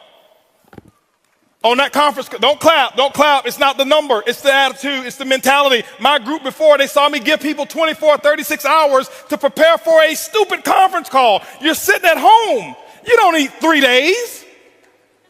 If you found a pot of gold and you needed a few friends to come help you get it and they told you can get all that you want, are you going to say, well, I can't call Leroy because he needs 3 days? Leroy, listen, I found a pot of, you better get it. Leroy's like, where is it? I'm putting on my pajamas right now. I'm coming out the door. If you make it important enough. Some of you don't make it important enough. My next call was at 2 o'clock. 2 o'clock, guess what? We had 225 people on the conference call because I told them the exact same thing. I painted the dream. I couldn't even explain the comp plan at all. Didn't know all the details. But what I told those 225 people, I said, listen, you guys are the second people to hear about it. I'm working on something called Project 5,000. 90 days, I want to put 5,000 people in this organization. And nobody has signed up yet. And none of you on this call can sign up either. But we're going to do another conference call. They say when? It's going to be at 4 o'clock. 4 o'clock, I did another conference call. Guess what we had? 435 people on that conference call. That's a lot of activity, isn't it?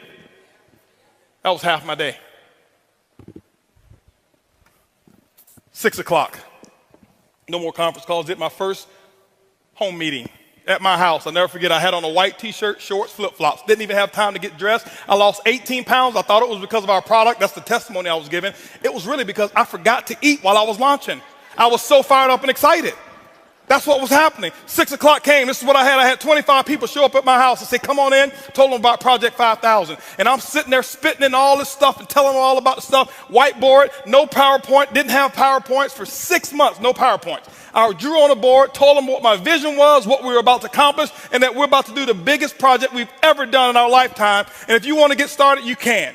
That's what happened. At 7:45, you know what was happening at 7:45? 7:30, my doorbell was ringing with the second group of people that were invited. 35 people showed up at my house. And you know what I told those people here? I said, listen, the first 25, I said, guys, I got to wrap this up. We got another group of people that's coming over here. If you want to get in, you can. But go ahead over here to the dining room. My wife has the applications over there, blah, blah, blah. You can get signed up over there. But I've got another group of people that's coming in, and I can't be late with them. By the way, those of you who go ahead and sign up now, this group that's behind you, they possibly could be in your organization if you go ahead and get in right now, all right? So this is 7:30. Guess what happened at 9 o'clock, ladies and gentlemen? 9 o'clock, guess what I had? I had another 40 people show up at my house. And I was running shift work, okay? 10 o'clock, guess what? I did my last meeting for the day, and I think at 10 o'clock I had about 50 people show up at my house. And I'm doing the same thing. I lost my voice. I did that for the first day. You know what my leaders were doing? They're looking at me like, this dude is crazy. I've never seen him like this before. You know why they never seen me like that before? Because I had never done all that I could do. I had never gone all out. I had never sold completely out. It ain't because of what my product is. It ain't because of my comp plan. It's because of what I did day one. I kept this up for 2 weeks straight. This is not including the one-on-ones that I did. This is not including the three-way calls. This was my schedule every day, group calls, 4 a day, 4 home meetings a day that I was doing every single day. And what I did is I showed them an example, and they went out and they started doing the exact same thing. That's why my results were where they were. My first day, if you count it up, I exposed almost 700 people. I did more in my first 24 hours than some people do all year. It's not because I do magic. It's because of what the math is. It's simple. You can do the same thing. It's not, okay, I got rich quick. I compress time frames. Compress time frames. This is the work. You do the action, and ladies and gentlemen, when you put the action in, whatever your action is, you find out what your mentor, your coach tells you need to do, and that's what you need to do. You put the work in, and don't give any excuses why you can't do it. Excuses don't work. Now, I know I may be a little too intense. I get excited when I talk about my dream. I get excited and passionate when I talk about what works and what's going on. That's just who I am. I don't apologize for it. But I don't want you to think some of you that I'm yelling at you, because I don't know many of you in here. I don't want you to think he's yelling at me. Eric brought this crazy wild man on stage, and he was spitting and yelling, and he looked at me and he was pointing at me. And no, I'm yelling in love. I love you. I want you to just do this thing, okay? That's what I want you to do, all right? And I promise you, your group, they will catch on. When you do the action, they will follow what you do. They won't listen to what you say. This is what I want you to do real quick. Real quick. I got 2 minutes, real quick. Everybody stand up real quick. I know your butt's been hurting around now. Real quick, stand up real quick. Stretch your arms all the way to the left, all the way to the right. Put your arms behind your back. Put them on your backside. Now pull your underwear out your butt. Wiggle around if you have to real quick, okay? Now I want you to stretch all the way up. Take your palm of your hands, and I want you to act like you're actually you're pushing up on the roof, on the ceiling. You're pushing up on the ceiling with the palm of your hand. Palm of your hand, pushing up on a stretch. You should feel it right here. You should feel it right here. Stretch, stretch, stretch. Take your left hand, put it behind your back. Now stretch real high with this hand here. Real high, real high. I want you to take this hand, the right hand. I want you to just close it up like this. Make a fist, okay? And stretch those muscles, stretch those muscles. This is a 2-minute drill here. Stretch those muscles. Now what I want you to do is I want you to do this right here. Stretch those 3 fingers by making an O like this, okay? Make an O like this. See that? Stretch. You should feel it right here, okay? Now this is what I want you to do. I want you to take that O. I want you to put it right here on your chin. I said your chin. See, people will do what you do, not what you say. They do what you do. I said chin just as clear as day, but you did what I did. That's not a 2-minute drill exercise. I just want to show you people do what you do. Sit down. Now, so you do that, and then you'll have the results. This is what the results are, ladies and gentlemen. The results are, some of you who are part-time, you will start being able to go to bed when you get tired of staying up. The results are you'll be able to wake up when you get tired of sleeping. See, those actions are going to produce the results. Then you'll be able to have what we call freedom. You'll be able to have retirement parties like we would have. I never forget being able to retire people and pick them up, take them with limousines and have roses and all kind of stuff in there. And the last time that they would ever look at an office building, because we retired them from this because of networking. You'll be able to go wherever it is that you want to go with your friends, and guess what? They can afford to pay for themselves. That was one of my goals. I just want to go somewhere where everybody else can afford to pay for it.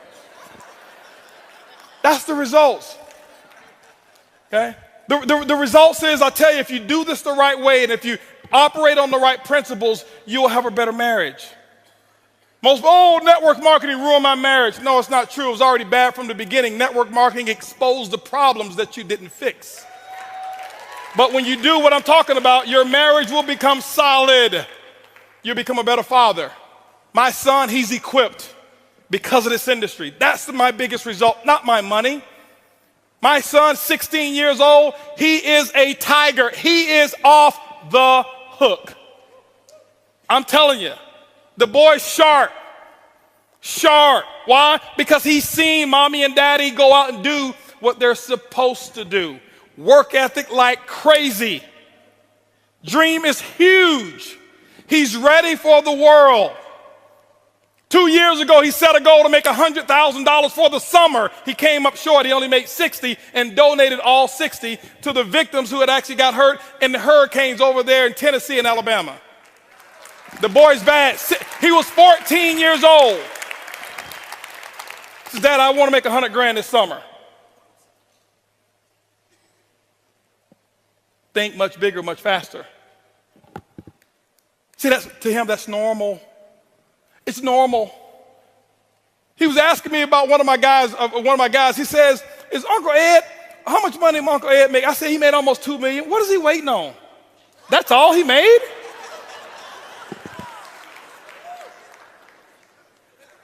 And he's not sarcastic. Average is taught. Above average is as well. But those are some of the results, ladies and gentlemen.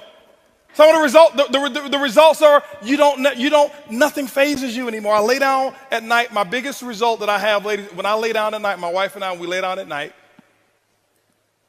it's peaceful sleep. We think about nothing. We owe nobody anything. Do we have material? Yeah, we got material stuff. It's for you. For some of y'all to believe. When I walked in here earlier with my jogging suit on, nobody even knew who I was. I got to come in blinged out for people. Oh, yeah, that must be him. I like nice stuff. That don't mean nothing to me. Here right there in California, I never forget, was going to do a meeting. This is the real result.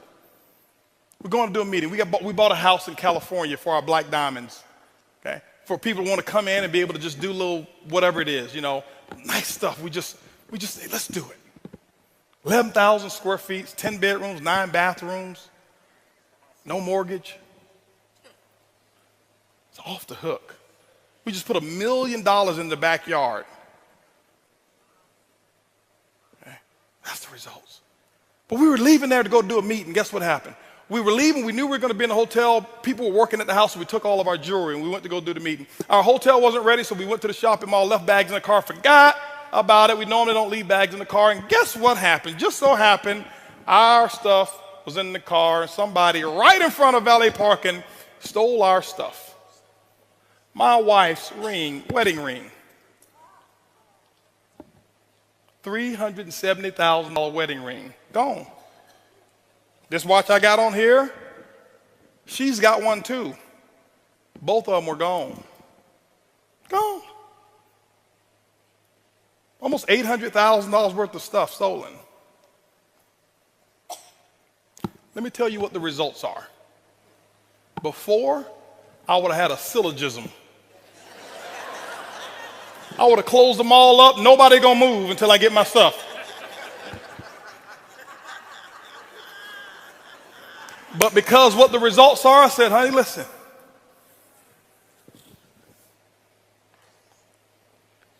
We didn't have to encounter this. We don't have any memories of anybody holding a gun to us. We don't have any memories of seeing it going. It was $800,000 worth of stuff. That's not a problem whatsoever. That's 17 days worth of our income. So we'll get it back in 17 days. Don't worry about it.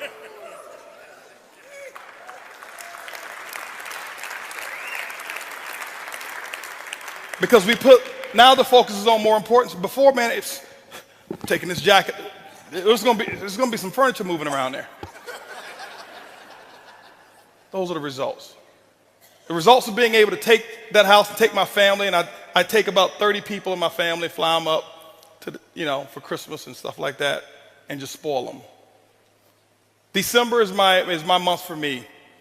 Some of you, I'd love for you to join me in this. This is what I did. I started 8 years ago. December, I abstained from purchasing anything for myself. Nothing for me, nothing for Holton.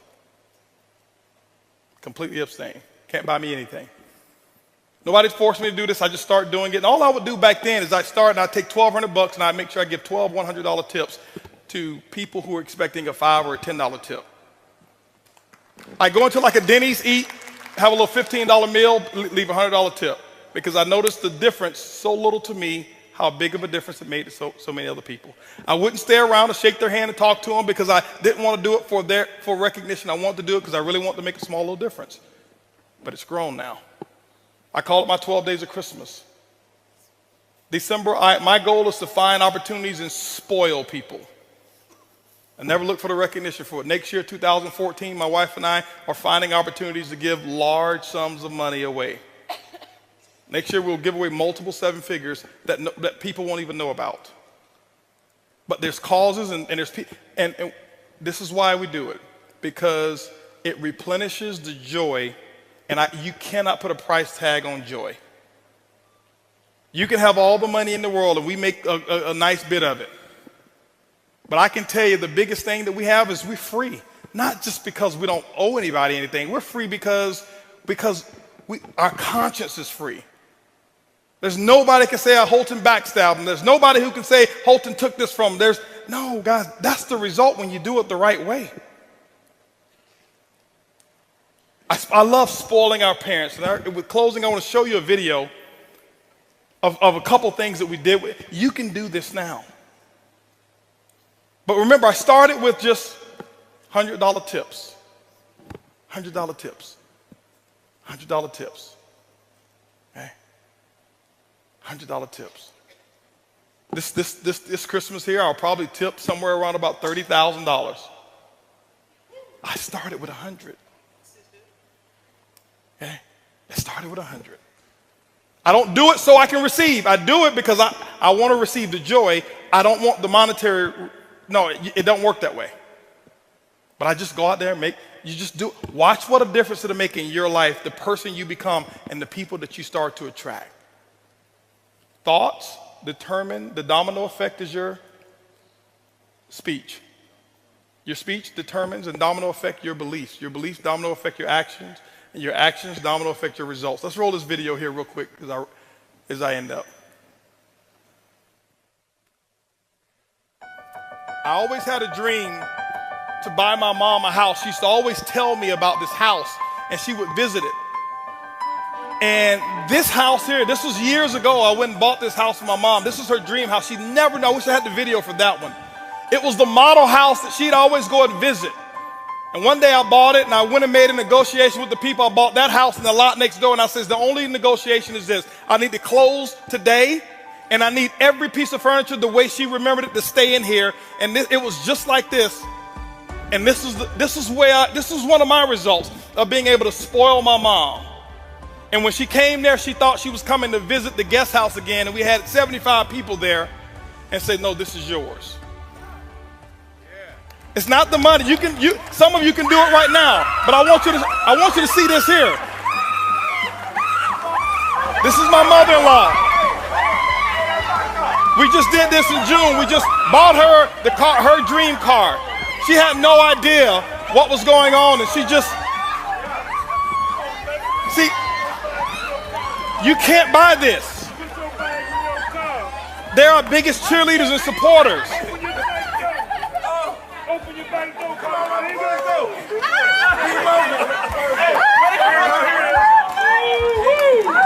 That's the results. When you do it, when you go out there and make the money, these are some of the results. That is one happy moment. It could have been a Ford Taurus. I heard nobody now. I heard you were officially. This is my dad. I just did this 2 weeks ago. He's coming out of the restaurant. We're coming out of Ruth Chris. He have no idea. Limited edition Stingray, 2014 Corvette Stingray. Watch him now, watch him.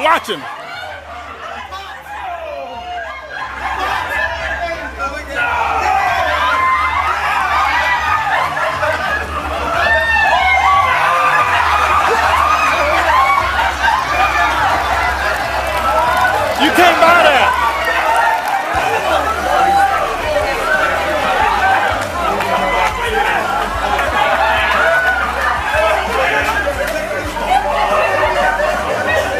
First time I ever saw my dad cry.